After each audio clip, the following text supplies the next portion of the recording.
I've had it with this life. I can't take it anymore." With a cry of anguish, I expressed my deep-seated frustration.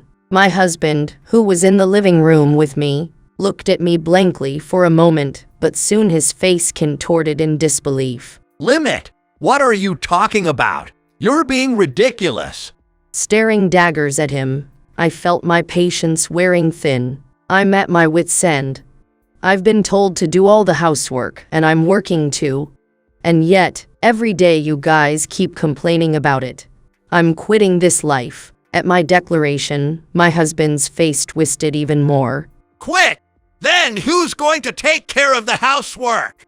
He said with glancing at my mother-in-law, who was rolling lazily on the yoga mat spread out in the living room. Then my mother-in-law stood up in a very troublesome mood, and as usual, she started shouting loudly and crowded me.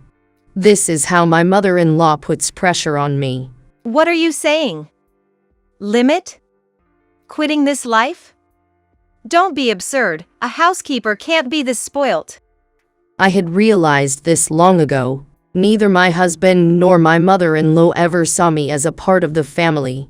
To them, I was nothing more than a servant, a cleaning robot that came for free. Knowing this, I had still hoped for a change in my life, and I hadn't taken any action until now. But today, that changes. After all, I've uncovered their secret. I can't stay with them any longer. No matter how much pressure my mother-in-law tries to put on me, it doesn't matter to me anymore. I refuse to listen to her any longer. I glared at her fiercely. "I'm not your housekeeper.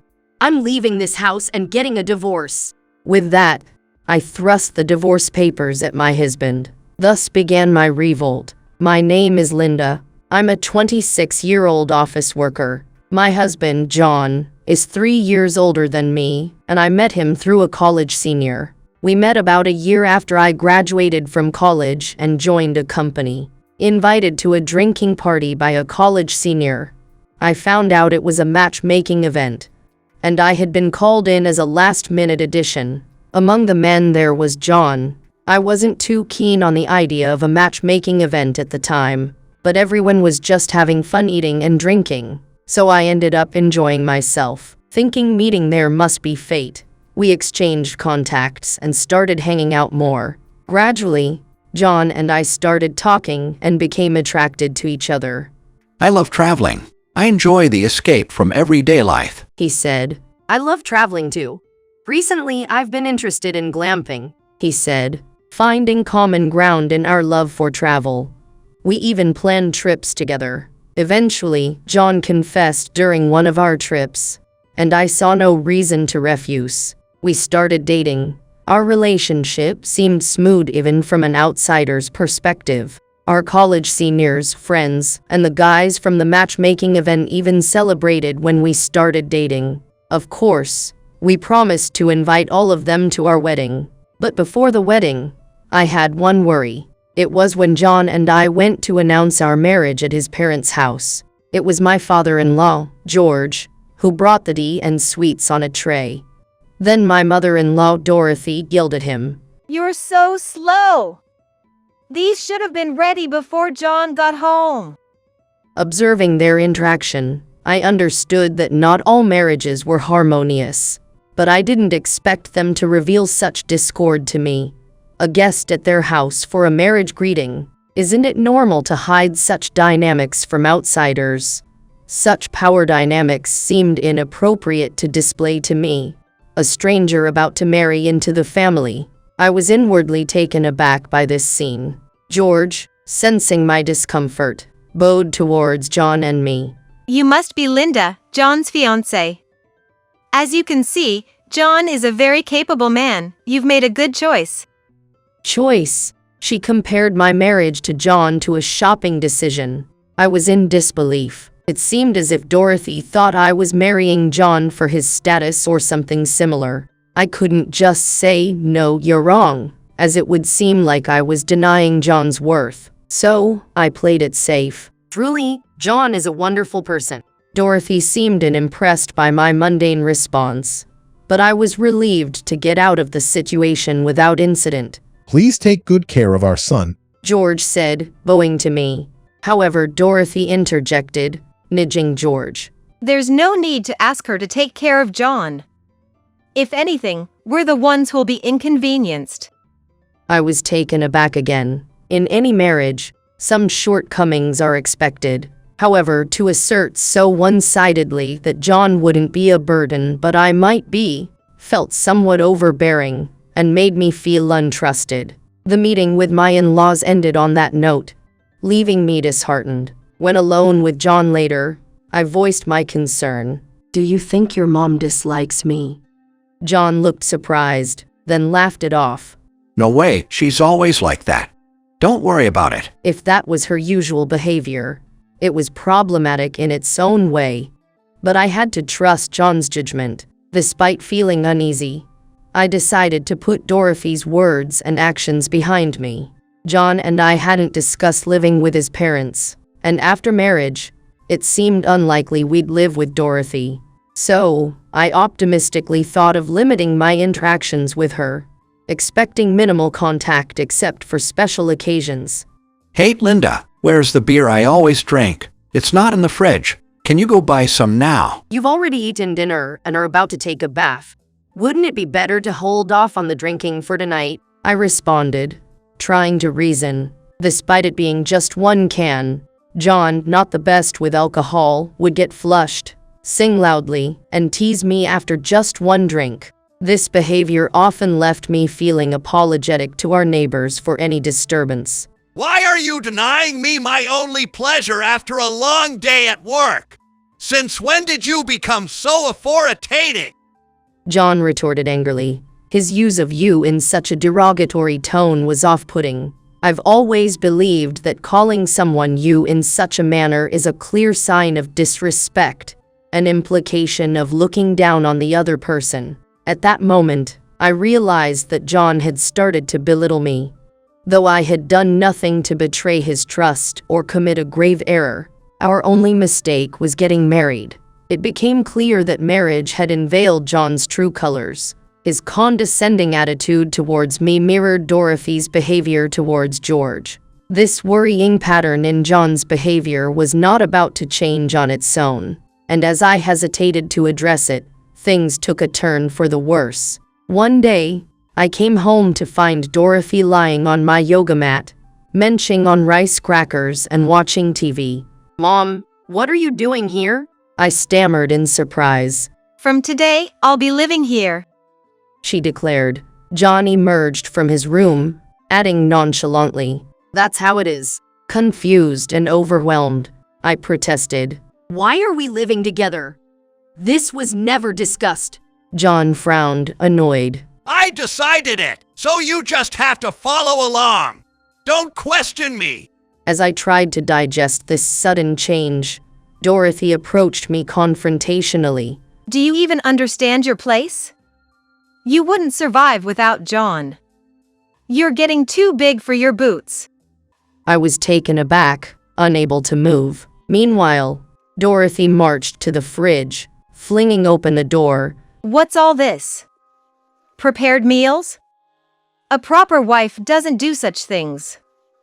I tasted some, and it's all inedible. You're a disgrace as a wife.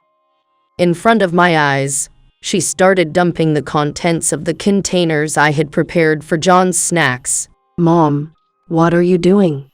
Those were for John's post-dinner drinks, prepared in advance to avoid extra cleaning later.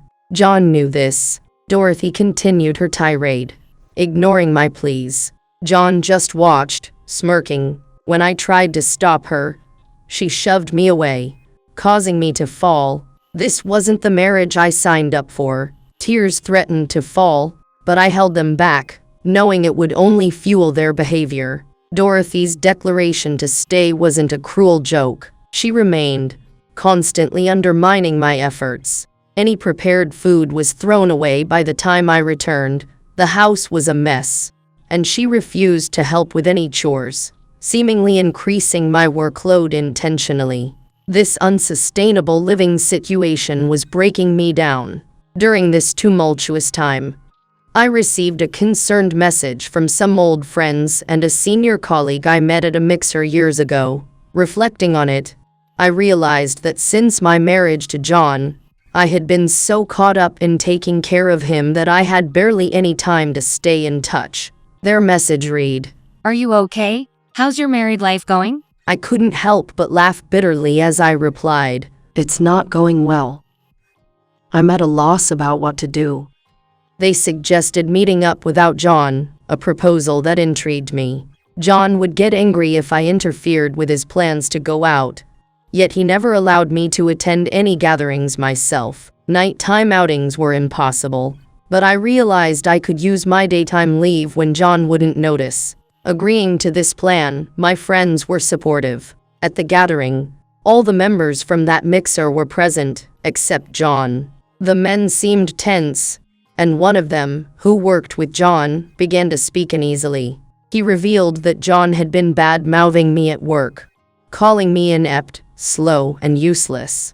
It was a shock to know that John's attitude had changed not only towards me, but also in how he portrayed our relationship to others. Typically, the worst husbands act differently in public, but John seemed careless about keeping up appearances. The colleague continued, explaining that John had been boasting about using his mother to discipline his wife. He told a colleague that it was funny to watch his mother throw away the meal I had prepared and how distraught I was. This behavior was openly declared at work, to the dismay of his colleagues. One of them, who couldn't stand by any longer, warned John that he might end up divorced if he continued this way. John's response was dismissive, arrogantly claiming he had other women interested in him and didn't need me. Hearing this, even his colleague felt compelled to inform me, unable to stand idle by. I was so moved by their heartfelt worry that I finally made up my mind. I no longer needed a family like that. With the support of my friends, I began to investigate John's infidelity, which he didn't bother to hide, confident in his belief that I wouldn't leave him. Within a week, I gathered ample evidence of his cheating. I planned to confront him with this evidence and initiate a divorce. But before I could act, John and his mother escalated their tactics. Returning home one day, I found John looking at travel brochures. We both loved traveling, and before marriage, we went on numerous trips together. I hoped this meant he still cared me and asked, "Are we planning a trip together?" John scoffed dismissively. Why would I take someone as unattractive and incompetent as you on a trip? I'm planning this trip with my mother. I'd never travel with you again.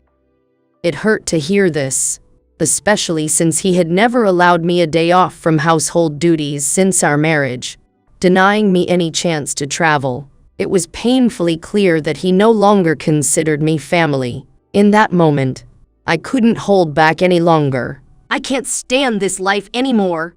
I've reached my limit," I exclaimed. John stood there, his mouth agape, staring at me in disbelief. Limit? What are you talking about? He retorted nonchalantly. I glared back at him with a mixture of frustration and despair. "I've reached my breaking point. You demand that I do all the housework while working a job myself. And yet, all I get from you and your mother are complaints every single day. I'm done with this life. I'm leaving." As I declared my intention, John's face contorted further in confusion and frustration. Then who's going to take care of the housework? He asked, glancing at his mother, Dorothy, who was lounging on a yoga mat in the living room. Upon hearing this, Dorothy stood up with an annoyed expression and, as usual, confronted me with a loud voice. What are you saying? Limit? Quitting this life? Don't be so entitled, you're just a housekeeper. But today, I was no longer the person who would meekly nod in agreement. I faced them both, my resolve as firm as ever. "I am not a housekeeper. I am leaving this house and filing for divorce," I declared, presenting John with the divorce papers. Both he and Dorothy seemed utterly shocked, not expecting that I would actually follow through with it. While they were still grappling with the reality of the situation, I quickly gathered my belongings and left the apartment. I had been planning to move out ever since I found out about John's infidelity. And surprisingly, neither he nor Dorothy had noticed me packing up my things over time. 2 days later, John contacted me in a crazed panic. What the hell is going on? Leaving the apartment? And how did you find out about my girlfriend? He rambled on incoherently, but I ignored most of it and replied, "That apartment was under my name, so I terminated the lease. As for your affair, it wasn't hard to find out. You weren't exactly discreet." His reply was filled with indignation. This is outrageous. Where are we supposed to live now? He demanded, but since we were getting divorced, it was obvious they couldn't continue living in a place I had leased. "Why don't you go back to your parents' house?" I suggested. He retorted that his father had left and sold their family home, leaving nowhere for them to go. I had never been informed about the reasons behind Dorothy suddenly moving in with us, but it seemed that it was due to his parents' divorce. I thought to myself, had they been upfront about it from the start, it might not have changed their attitudes towards me or my feelings towards them. In other words, I had no sympathy for their situation. "That's not my problem. And about your girlfriend, she's someone from your workplace, right? I've already informed your company about your affair. File the divorce papers soon and make sure to pay the alimony," I said firmly before hanging up. I then changed my phone number and bought a new smartphone, ensuring John could never contact me again. When I told the Mixer group about serving John with divorce papers, they all sympathized with me. According to John's colleague, he had been sidelined at work and looked down upon for his affair, and his girlfriend had to have her parents pay off the alimony before quitting her job and returning home. As for John, he was forced to leave the apartment and started living in a small apartment with Dorothy. But their relationship was far from harmonious. Without a common target for their frustrations, they were constantly at odds with each other, much to the annoyance of their neighbors. As for me, while I'm currently disenchanted with the idea of marriage, I think I might be open to love again once I've fully moved on from John.